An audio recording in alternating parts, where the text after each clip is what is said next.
రాజు జనకుడు ఆనందంతో ప్రకటించాడుకి రాముడు తన ప్రియతమ కుమార్తె సీతను వివాహం చేసుకోనున్నాడు. సీతాదేవి హృదయం ఆనందంతో నిండిపోయింది. ఆమె మహానుభావుడైన రాజకుమారుని వివాహం చేసుకునేందుకు సిద్ధమైంది. ఓ దూత వేగంగా అయోధ్యకు వెళ్లి రాముని వివాహ వార్తను తీసుకెళ్లాడు. దశరథుడు ఆ వార్త విని ఆనందంతో ఉప్పొంగిపోయాడు. తన రాజకుటుంబంతో కలిసి మిథిలాకు ప్రయాణం ప్రారంభించాడు. రాజకుటుంబం ఉత్సాహభరితంగా సంబరాల మధ్య రాముని వివాహానికి ప్రయాణించింది. పవిత్ర అగ్నిసాక్షిగా దైవిక ఆశీర్వాదాలతో రాముడు సీతాదేవి వివాహం ప్రారంభమైంది. సీత మరియు రాముడు ఒకరికొకరు హారాలు మార్చుకొని ప్రేమ మరియు ధర్మబద్ధమైన బంధాన్ని స్థాపించారు. జనకుడు తన ఇతర కుమార్తెల వివాహాలను రాముని మహానుభావుడైన సహోదరులతో ఏర్పాటు చేశాడు. రాముడు మరియు సీతాదేవి పవిత్ర ప్రతిజ్ఞలు చేసి శాశ్వత ప్రేమ, విశ్వాసంతో జీవితం కొనసాగించమని ప్రమాణం చేశారు. మహానుభావుల ఆశీర్వాదాలతో రాముడు మరియు సీతాదేవి యొక్క పవిత్ర కలయిక పూర్తయింది. గొప్ప వివాహోత్సవం అనంతరం రాముడు, సీతాదేవి మరియు వారి కుటుంబం అయోధ్యకు తిరిగి వెళ్లేందుకు సిద్ధమయ్యారు. భారమైన హృదయంతో రాజు జనకుడు తన ప్రియతమ కుమార్తె సీతకు వీడ్కోలు చెప్పాడు. ఆనందోత్సాహాలతో నిండిన మహద్గమన శోభయాత్ర అయోధ్యకు తిరిగి ప్రయాణం ప్రారంభించింది. ప్రయాణం సారిన రాముడు మరియు సీతాదేవి ప్రేమ, పరస్పర అవగాహనతో మధురమైన క్షణాలను గడిపారు.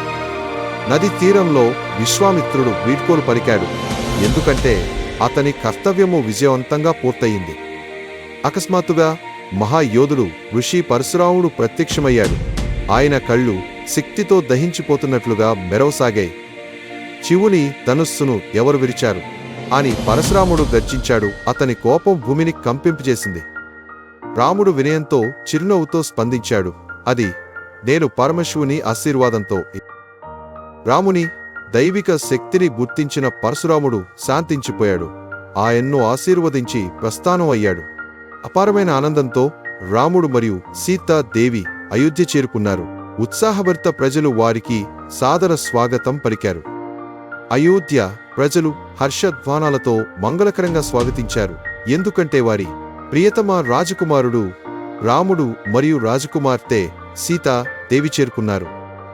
రాజు దశరథుడు ఆనందంతో వారిని ఆలింగనం చేసుకుని తన హృదయం గర్వంతో నిండిపోయింది. అయోధ్య మహారాణులు సీతను ప్రేమతో, ఆశీర్వాదాలతో ఆహ్వానించారు. రాముని సోదరులు ఆనందంతో ఆయనను అభినందించారు. వారి బంధువు ఇప్పటికన్నా మరింత దృఢమైంది. సీతాదేవి తన కొత్త గృహంలో శాంతి మరియు ఆనందం కోసం ప్రార్థించింది. రాముడు మరియు సీతాదేవి రాజదర్శనాన్ని జ్ఞానం మరియు శ్రేయస్సుతో నింపారు. రాముని మహత్వాన్ని దర్శించిన దశరథుడు ఆయనను తదుపరి రాజుగా అభిషేకించాలనే ఆశయంతో నిండిపోయాడు. కానీ అంధకారంలో రాణి కైకేయి యొక్క పరిచారిక మంత్ర అనుమానపు విత్తనాన్ని నాటింది. మంత్ర మాటలు కైకేయి మనస్సును మబ్బులా కప్పేశాయి. ఆమె హృదయం అశాంతితో నిండిపోయింది. అయోధ్య ఉత్సవాలలో మునిగిపోయిన వేళ ఇది రాముని పరీక్షించేందుకు సిద్ధమైంది.